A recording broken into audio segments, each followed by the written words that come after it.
então o ginecologista, durante o exame ginecológico, ele pode perceber alguma coisa no toque, como nodularidades durante o toque vaginal, podem falar a favor da doença.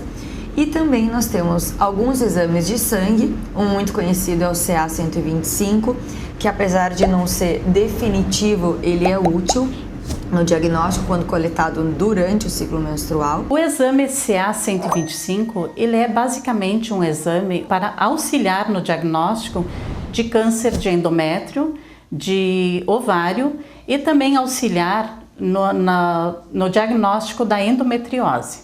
O CA-125 é uma glicoproteína produzida pelo epitélio das trompas e do endométrio. Este exame é realizado em nosso laboratório na rotina diária. Basta apresentar-se com documento de identificação, requisição do médico e não é necessário jejum. Vou fazer uma demonstração de que o exame é uma simples coleta de sangue e depois mostraremos o processo da realização do mesmo no equipamento.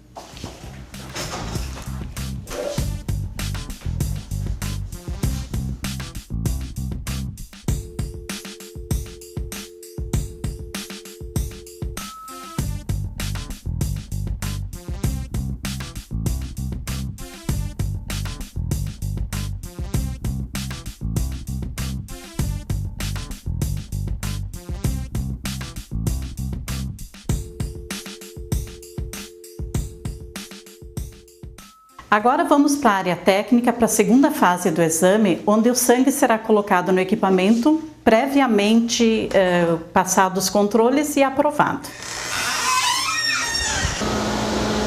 Agora vou passar o meu material para a equipe do setor de imunoensaios para realizar o exame de CA-125. O CA-125 ele é realizado em equipamento totalmente automatizado por quimioluminescência.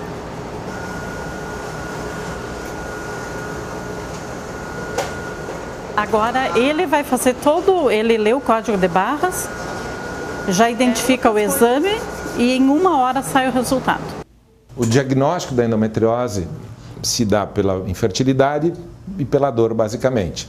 No momento do exame clínico, a gente detecta nódulos a nível da vagina, a nível do colo do útero, se detecta aumento dos ovários, aumento do útero, e a partir daí o próximo passo seria realizar exames de imagens. Existem 2 métodos diagnósticos de escolha para a pesquisa da endometriose.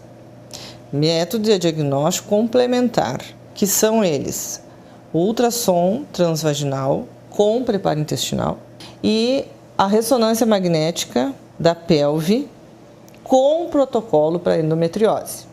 O exame de imagem comum, que é a ecografia transvaginal, que ela é muito útil principalmente para avaliar o ovário, os cistos de ovário relacionados com a endometriose, que são os endometriomas. E na ultrassonografia transvaginal com preparo intestinal, cujo objetivo é a avaliação da endometriose, o que a gente faz? Primeiro, previamente, um dia antes, se faz um preparo. Existe um protocolo de preparo intestinal, onde a gente vai dar um laxante, previamente conversado com a paciente, avaliado se ela pode usar ou não. No dia do exame também, uma dieta sem resíduos, uma dieta leve, não precisa a paciente ficar em jejum, mas ela tem que fazer uma dieta leve. Então, a gente usa esse preparo intestinal justamente para tirar esses empecilhos, digamos assim, e facilitar a visão que a gente vai ter com o transdutor, que a gente introduz via vaginal, para visualizar melhor todas as estruturas da pelve. Existem situações em que mesmo a gente preparando, nós vamos ter dificuldades de avaliar. O ideal é que faça via abordagem transvaginal e abordagem transabdominal. Com certeza tu tem mais subsídios para dar o diagnóstico da endometriose. O que é uma ecografia via transabdominal?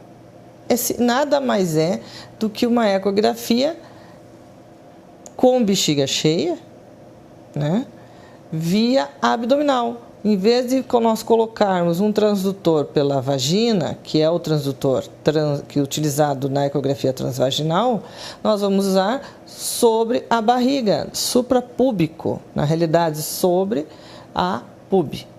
Então, uma pessoa que é virgem, ela não impede de ser avaliada. Ela pode o quê? Fazer avaliação via transabdominal somente. Claro que, com certeza, não vai ter a mesma acurácia, né? Digamos assim, do que utilizando os dois métodos, transabdominal e especialmente transvaginal.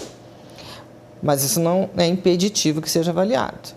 O mapeamento da doença, o quanto se tem da doença na pelve, na barriga, a gente já pode ter esse mapeamento antes da cirurgia, através dos exames de imagem, como ecografia e o mais completo, que é a ressonância magnética. Este aqui é um exemplo de ecografia transvaginal. Esta imagem mais cinza, tendendo para mais escurinho, é o útero, mas na realidade, isso aqui é um ovário, aqui está outra parte do ovário e aqui é o foco de endometriose. Em algumas situações também lançamos mão da ressonância magnética, que nos ajuda em situações de compartimento anterior, bexiga, ureter. Então a ressonância tem um papel importante. No caso da ressonância magnética, esse exame é realizado em um campo magnético, um aparelho que utiliza o campo magnético para a formação das imagens e, obviamente, para que seja realizado, ele leva mais ou menos o tempo de exame de 20 a 40 minutos, conforme o paciente sempre. Cada paciente, talvez, seja necessário mudar alguma coisa na técnica, ou no tempo de exame, ou na aquisição das imagens.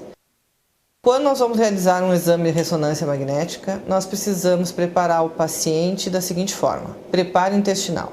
A endometriose profunda que é a maior indicação para a ecografia transvaginal ou ressonância magnética.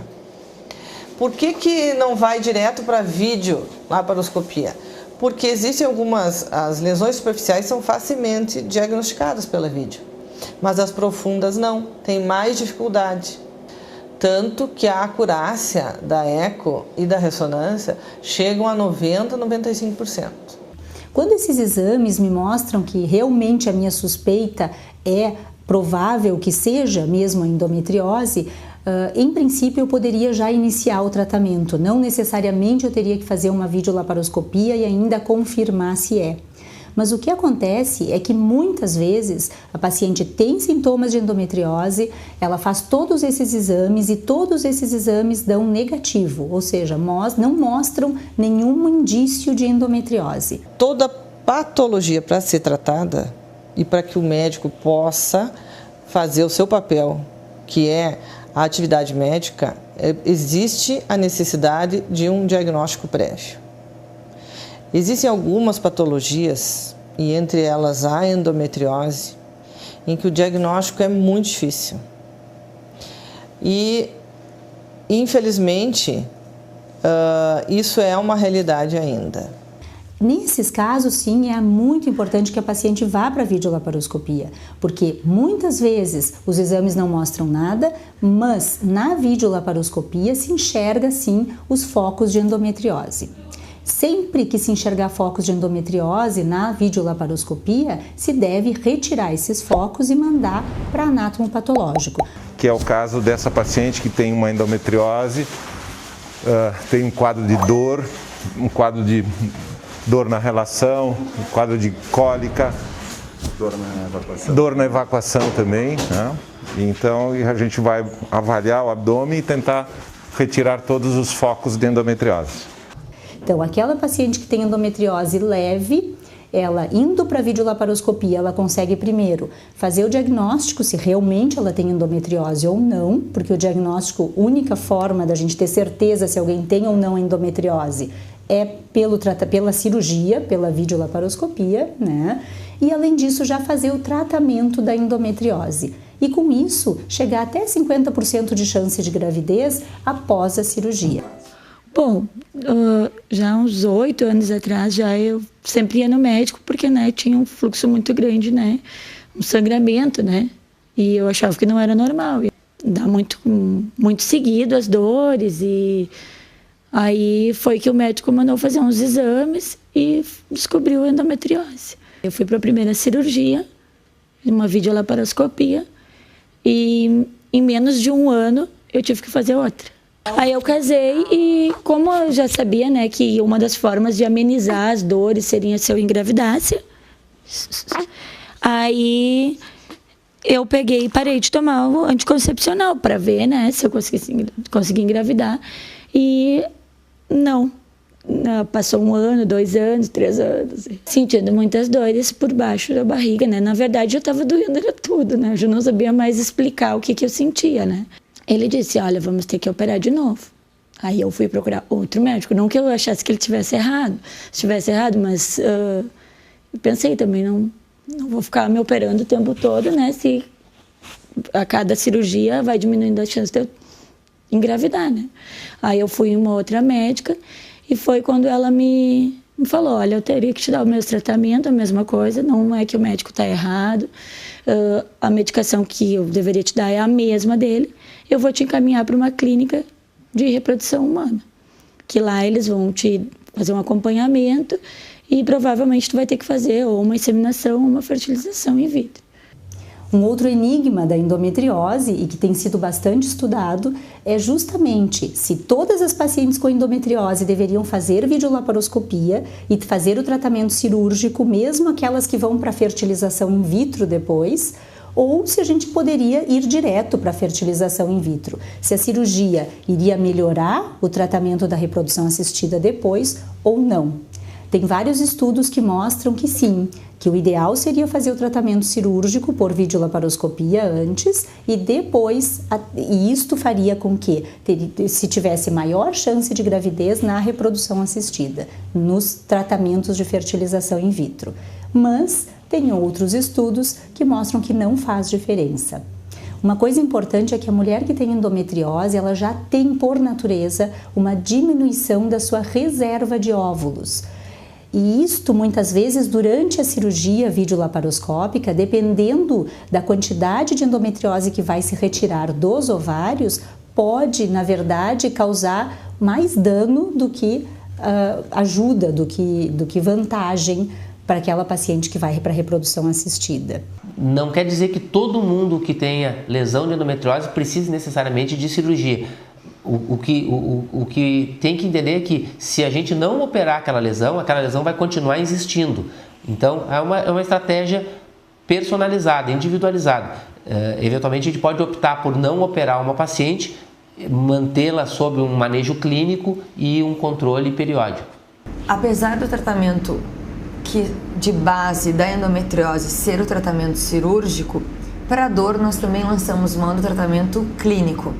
O que é o tratamento clínico?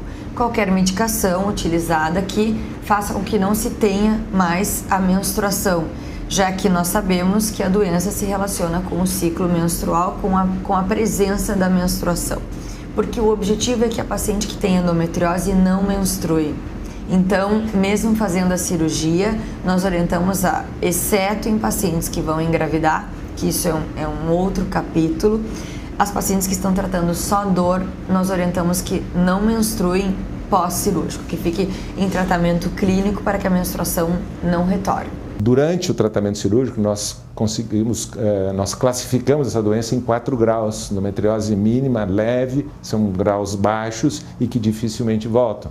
E endometriose grau 3, moderado, ou grau 4, severa, que tem um percentual até em torno de 10% de poderem aparecer novamente. Um aspecto que tem em relação ao manejo clínico da endometriose com remédios é que essa paciente não deve estar